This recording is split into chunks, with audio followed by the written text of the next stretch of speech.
नमस्कार दोस्तों, स्वागत है आपका हमारे इस चैनल जीओबी अपडेट में। आज की इस वीडियो में जानेंगे कि घर बैठे अपने बैंक में आधार डीबीटी को किस प्रकार से लिंक करें आधार ओटीपी के माध्यम से।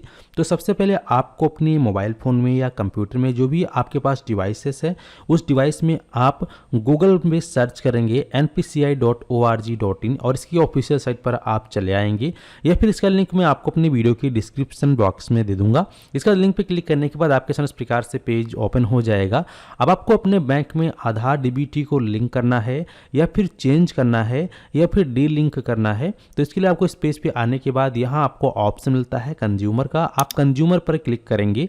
कंज्यूमर पे क्लिक करने के बाद आपके सामने इस प्रकार से कई सारे ऑप्शंस देखने को मिलता है। यहाँ आपको एक और ऑप्शन मिलेगा भारत आधार सीडिंग इनेबलर। आप इसी वाले ऑप्शन पे क्लिक करेंगे। जैसे ही आप इस ऑप्शन पे क्लिक कर देते हैं तो आप सभी के सामने इस प्रकार से एक न्यू टैब ओपन हो जाता है।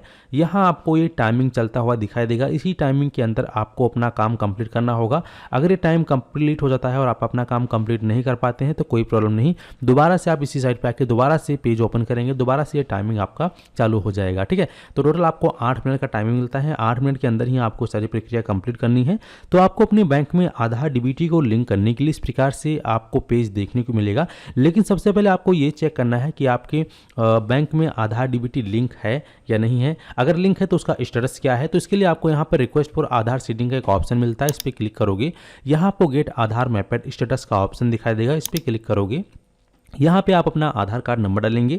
यहाँ जो भी कैप्चा कोड दिया गया है कैप्चा कोड यहाँ डालेंगे और फिर आप चेक स्टेटस पे क्लिक करेंगे। ध्यान रहे यह प्रक्रिया करते समय आपके आधार में आपके आधार में जो नंबर लिंक है उस पर ओटीपी जाएगा। तो इसलिए ध्यान रहे कि आपके आधार में नंबर लिंक होना चाहिए, तभी आप ये प्रोसेस कर पाएंगे, क्योंकि पूरा प्रोसेस ऑनलाइन तरीके से हो रहा है। तो इसीलिए आपको इस चीज़ का ध्यान रखना है। जैसा कि आप लोग देख पाएंगे, चेक स्टेटस पे क्लिक करते ही आपके आधार में जो नंबर रजिस्टर्ड है उस पर एक ओटीपी भेज दिया गया है आधार के माध्यम से। जो 6 अंकों का ओटीपी होगा वो ओटीपी यहाँ पे आ चुका है। ओटीपी आपको सही डालना है।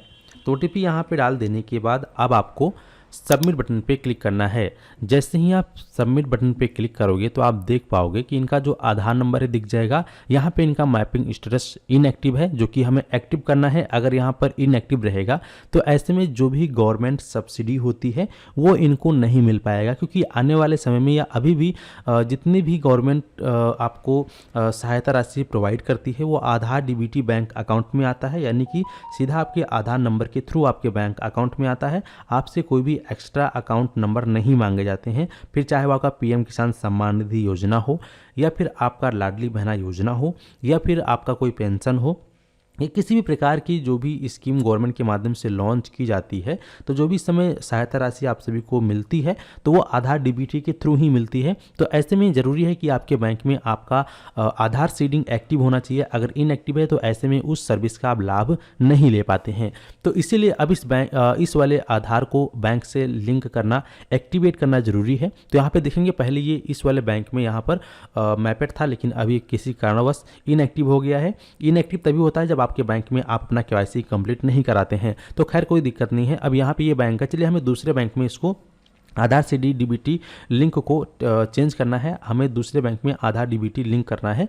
तो इसीलिए हम क्या करेंगे, वापस से हम यहाँ पर गेट आधार मैपेड स्टेटस पे चले आते हैं। लेकिन ध्यान रहे अगर आपका यहाँ पे मैपिंग स्टेटस में एक्टिव है और यहाँ पे जो बैंक आपको दिख रहा है, अगर आप चाहते हैं किसी बैंक में ही आपका रहे तो और यहाँ पे आपका एक्टिव है तो आपको फिर कुछ करने की आवश्यकता नहीं है, आप छोड़ दीजिएगा। लेकिन अगर आपके केसेस में यहाँ पर इनएक्टिव है या फिर यहाँ पे एक्टिव नहीं है या फिर आपका लिंक ही नहीं था, तो ऐसे में फिर आपको लिंक करने के लिए यहाँ या फिर चेंज करने के लिए आपको गेट आधार मैपेड स्टेटस पे क्लिक करना है। फिर आपको यहाँ ऑप्शन मिलेगा रिक्वेस्ट फॉर आधार सीडिंग। फिर आपको इसी वाले रिक्वेस्ट फॉर आधार सीडिंग पर क्लिक करना है। इतना क्लिक कर देते ही आपके सामने इस प्रकार से ये पेज आ जाएगा। यहाँ पे आ जाने के बाद अब यहाँ पे आपको अपना आधार कार्ड नंबर डाल देना है। तो आधार कार्ड नंबर यहाँ पे आप डालेंगे। आधार कार्ड नंबर डालने के बाद यहाँ आपको ऑप्शन दिखाई देता है रिक्वेस्ट फॉर आधार सीडिंग। तो आपको आधार सीडिंग करना है, आधार डीबीटी लिंक करना है। तो इस पर क्लिक करोगे, यहाँ आपको सीडिंग टाइप दिखाई देगा, फ्रेश सीडिंग है या movement within the bank same bank with another bank या फिर movement from one bank to other bank. इसका कहने का मतलब ये है कि अगर आपने स्टेटस चेक किया, वहाँ पे कोई भी बैंक का नाम शो नहीं कर रहा था और आपका वहाँ पे एक्टिव नहीं नल दिखा रहा था, तो ऐसे में आपका फ्रेश सीडिंग है। और अगर आपका पहले से सीडिंग, जैसे कि भी हमारे केसेस में पहले से सीडिंग था लेकिन वो इनएक्टिव हो चुका है, तो हम यहाँ पर movement from one bank to दूसरे बैंक, यानी कि हम एक बैंक से दूसरे बैंक में डीबीटी को लिंक करना चाहते हैं, तो इसीलिए हम इस वाले ऑप्शन का सिलेक्शन करेंगे। और अगर आपका सेम ही बैंक में दो अकाउंट है, जैसे कि मान लीजिए एग्जांपल, अगर आपका स्टेट बैंक ऑफ इंडिया में दो अलग अलग बैंक अकाउंट है, तो आप फिर सेकेंड ऑप्शन जो यहाँ पे movement with in the same bank with another account पे क्लिक करना है, ठीक है। तो इस वाले ऑप्शन पे क्लिक करना है।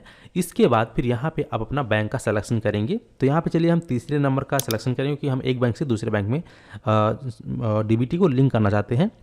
लेकिन ध्यान रहे, यहाँ पे भी हमारा टाइमिंग जो है काफ़ी कम हो चुका है, क्योंकि हम वीडियो शूट कर रहे हैं, आपको समझा रहे हैं इसीलिए। तो यहाँ पे हमारा टाइमिंग 2 मिनट का बच्चा है, 2 मिनट में ये प्रक्रिया कंप्लीट नहीं हो पाएगी। तो इस वीडियो को यहीं पे मैं दोबारा से शुरू कर रहा हूँ, दोबारा से पेज को काट के टाइम थोड़ा सा बढ़ा के। तो इसके लिए हमें क्या करना होगा, दोबारा से यहीं पे इस प्रकार से जो है हम एंटर मारेंगे। इस प्रकार से दोबारा से हमारे सामने इस प्रकार से पेज आ जाएगा। हमारा सेशन जो है वो एक्सपायर्ड हो चुका है, खैर कोई दिक्कत नहीं है, सेशन एक्सपायर हो जाने दीजिए। इसके बाद दोबारा से आप यहाँ पे NPCI सर्च करेंगे और इस प्रकार से हम क्लिक करेंगे, तो हमारे सामने जो इस प्रकार से दोबारा से ये पेज ओपन हो जाता है।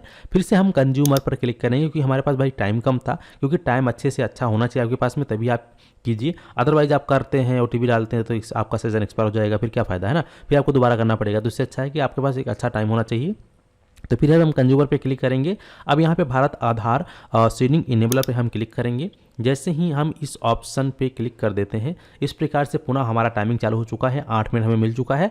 मैंने आगे का प्रोसेस आपको पहले ही बता दिया है। अब यहाँ पे हम फटाफट जो है कार्य कर लेते हैं। तो यहाँ पे आधार नंबर डालेंगे, यहाँ पे हम सीडिंग पे क्लिक करके अपना तीसरा ऑप्शन का सिलेक्शन करेंगे और यहाँ पे जो भी आपका बैंक अकाउंट है वो अपना बैंक अकाउंट यहाँ पे सेलेक्ट करेंगे। यहाँ पे लगभग आप देखेंगे सभी बैंकों के नाम आपको यहाँ पर देखने को मिल जाएगा, ठीक है। लगभग सभी बैंकों के नाम आ चुका है, बस एक का दुक्का बैंक रह गया है, वो भी जल्द ही लिस्ट में शामिल हो जाएगा, ठीक है। तो यहाँ पे चलिए हमने बैंक का नाम सेलेक्ट कर लिया है। अब यहाँ पे हमें अकाउंट नंबर डालना होगा और वही सेम कंफर्म अकाउंट नंबर यहाँ डालना है। इसके बाद हम यहाँ पे दोनों बॉक्सेस पे टिक करना है और ये जो कैप्चा कोड दिया गया कैप्चा कोड हम तो कैप्चा कोड डाल के फिर आप यहाँ पे प्रोसीड बटन पे क्लिक करोगे। जैसे ही आप प्रोसीड बटन पे क्लिक कर देते हैं तो आप देखोगे आपके सामने इस प्रकार से टर्म्स एंड कंडीशंस आ जाएगा। स्क्रॉल करते हुए थोड़ा सा नीचे आओगे इस प्रकार से और यहाँ आपको एग्री एंड कंटिन्यू पर क्लिक कर देना है।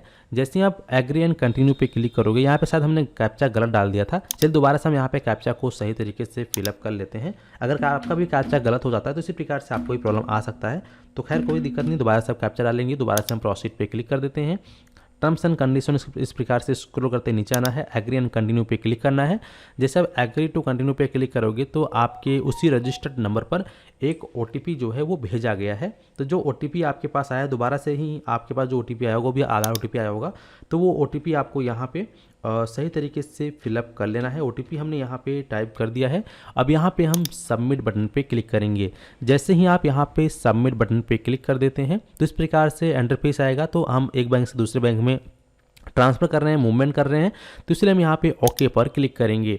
जैसे हम ओके पर क्लिक करेंगे आप यहाँ पर देखोगे हमारे इस प्रकार से जो है ये प्रोसेसिंग हो रहा है। हमारे पास भी टाइमिंग भी काफ़ी अच्छा बचा है, 5 मिनट का टाइमिंग भी है, तो आपको थोड़ा सा इस प्रकार से वेट करना है। और यहाँ पे आप देखोगे तो Aadhaar seeding is in pending status kindly check after some time your reference number. यहाँ पर जो आपका सीडिंग रेफरेंस नंबर होगा वो आपके स्क्रीन पर इस प्रकार से आ जाएगा। आप चाहे तो इसका फोटो खींच के रख लीजिए या नोट करके रख लीजिएगा भाई, इसमें आप इसका स्टेटस चेक कर सकते हैं, या फिर आप सीधा आधार नंबर OTP के थ्रू, जैसे मैंने आपको स्टार्टिंग में ही बताया था वैसा आप भी चेक कर सकते हैं, कोई प्रॉब्लम नहीं है। तो जब तक ये प्रोसेस इस प्रकार से ये जो प्रोसेस हो रहा है तब तक आपको वेट करना है, कुछ भी इधर उधर नहीं करना है, पेज को काटना नहीं है। जब तक ये ऑटोमेटिक तरीके से बंद नहीं होता है आपको वेट करना है।